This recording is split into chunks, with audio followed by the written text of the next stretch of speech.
آپ کو بڑے درد سے یہ بات عرض کرتا ہوں، اگر دن میں 100 لوگ مسئلہ پوچھتے ہیں نا شریعت کا، تو ان میں 95 لوگ وہ ہوتے ہیں جو طلاق کا مسئلہ پوچھتے ہیں۔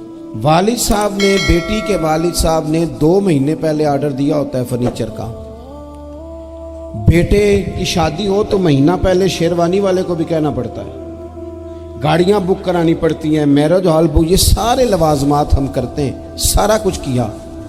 گاڑی سے گھر بسنا ہے، میرج ہال سے بسنا ہے، فرنیچر سے بسنا ہے، ہم نے سارا کچھ ان کو بتایا۔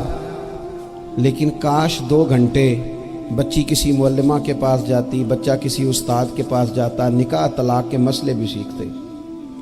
میں دعوے سے کہتا ہوں اگر ہمیں پتہ چل جائے کہ 3 طلاقیں اکٹھی نہیں دینی چاہیے، کیونکہ دے دیں تو ہو جاتی ہیں، اگر ہمیں سمجھ آ جائے کہ نہیں دینی چاہیے، یہ مسئلہ بیان ہو، اور یہ والے مسئلے ہم محفلوں میں بھی نہیں بیان کر سکتے، اس لیے کہ لوگ کہیں گے مسئلہ تو وہ بیان کریں گے، اس پہ نعرے لگیں گے، آپ قوم کو یہ کیا بتا رہے ہیں، یہ تو چھوٹا عالم بتاتا ہے معاذ اللہ اس طرح کی باتیں، تو بڑی بڑی کوئی نقطے کی بات بتائیں۔ وہ اس طرح ہمارے ہاں وہ 1 گھنٹہ پہلے نہیں کہتے تگڑے ہو جو میں جملہ دینے لگا، وہ پتہ نہیں جملہ آ رہا ہے کہ ایٹم بم آ رہا ہے، تیار ہو جاؤ، جو میرا جملہ ضائع نہ کرنا، ادھر بھاگ کے چلا گیا ادھر بھاگ کے آ جاؤ، اللہ جانے وہ جس طرح کبھی لگتا ہے نا پٹاری سے، اللہ جانے کیا نکلے گا، میں جملہ دینے لگا ہوں۔ تو میں کہتا ہوں تو آرام سے بیٹھ کے بھی جملہ دے دے، تیرے جملے سے کیا نکلے گا، اور تو جملہ نہ دے ہمیں کوئی آیت دے، تو جملہ چھوڑ ہمیں کوئی حدیث پاک سنا۔ یعنی ہر نقیب، ہر خطیب، ہر نعت خواہ اٹھ کے کہتا ہے سارا قرآن ہی حضور کی تعریف ہے۔ اور بھئی اگر سارا قرآن حضور کی تعریف ہے تو چند آیتیں پڑھ دے پھر تو بھی، تو نے پڑھی تو ایک بھی نہیں اور تو کہتا جا رہا ہے سارا قرآن ہی حضور کی تعریف ہے۔ یہ والی تعریف بھی تو سنانا قوم کو، جو یہ بچے ان کے استاد انہیں سکھا رہے ہیں اور یہ سیکھ رہے ہیں، اس طرف بھی تو سفر کریں۔ تو میرے عزیز، اگر لوگوں کو مسائل کا پتہ چلے تو سینکڑوں گھر بچ جائیں تباہ ہونے سے، بڑے بڑے گھر بچ جائیں، لیکن مسائل نہیں آتے۔ میرے پاس مسئلہ پوچھنے کے لیے کچھ لوگ آ گئے تو 4-5 سال کا بچہ بھی تھا جس کے والد نے غصے میں اپنی بیوی کو 3 طلاقیں دی تھی، وہ چھوٹا سا بچہ، کپڑے بھی پھٹے پرانے، اور حالت بتا رہی تھی کہ غریبی ہے۔ تو جب میں نے مسئلہ بتایا کہ 3 طلاقیں ہو گئی ہیں تو واپس جانے لگے، تو بچہ مجھ سے کہتا ہے، دیہاتی آدمی تو کہنے لگا مولوی صاحب میری اماں تے نانی کہنی اسن پوچھ کے آئی آپ کہ ہن اسی لہدا لہدا ہی رہنا ہے۔ تو اس بچے کی نونہال کی وہ کیفیت دیکھی تو میں رو پڑا۔ میں نے کہا یار یہ بچہ بیچارہ ماں باپ کے ہوتے ہوئے یہ یتیموں جیسی زندگی گزارے گا کیونکہ باپ نے طلاق دے دی، کس طرح؟ مسائل نہیں بتائے لوگوں کو، تعلیم سے آگاہی نہیں کیا۔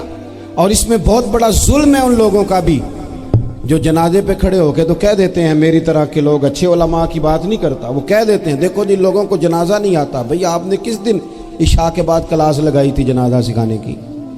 یہ تو آپ نے کہہ دیا لوگوں کو قرآن کی ٹھیک نہیں آتا، تو یہاں تو بیچاری بیبیاں جن کو صحیح پڑھنا نہیں آتا وہ مشن بنا لیتی ہیں کہ میں نے اتنے 100 کو قرآن پاک پڑھانا ہے، بیوہ ہو گئی ہوں، طلاق یافتہ ہو گئی ہوں، ساری زندگی قرآن پڑھاؤں گی۔ ہم کیوں یہ مشن نہیں بناتے؟ کیوں اس طرف سفر نہیں کرتے؟ ایک تو دینی معلومات میں، دینی علوم میں اپنے آپ کو لگائیں اور ذوق پیدا کریں کہ جو چیزیں مجھے نہیں آتی میں نے وہ سیکھنی ہے، جو معاملات مجھے نہیں آتے میں نے ان کی طرف سفر کرنا ہے۔ ایک تو اپنا یہ مزاج بنائیں، اور جب آپ دینی علوم سیکھتے ہیں تو پتہ ہے کون سا منظر قائم ہوتا ہے؟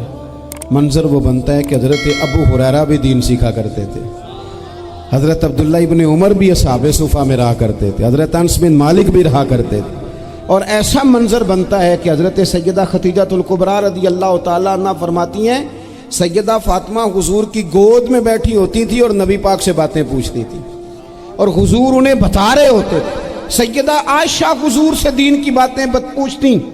چوتھا حصہ ہماری فقہ کے اصول حضرت فاطمہ کی، حضرت عائشہ صدیقہ کی مرویات پر مبنی ہیں۔ اگر ہماری بچیاں چھوڑ دیں ڈائجسٹ پڑھنا، چھوڑ دیں ادھر ادھر کی مووی دیکھنا اور وہ کتاب و سنت پر آ جائیں تو بہت سارے مسائل ایسے ہیں جو الجھنے سے پہلے ہی سلجھے ہوئے ہوں۔ دینی تعلیم کا مزاج اور ذوق۔ اور دوسری آیت کریمہ میں نے تلاوت کی، اللہ کریم نے قرآن مجید میں فرمایا یا ایھا الذین آمنوا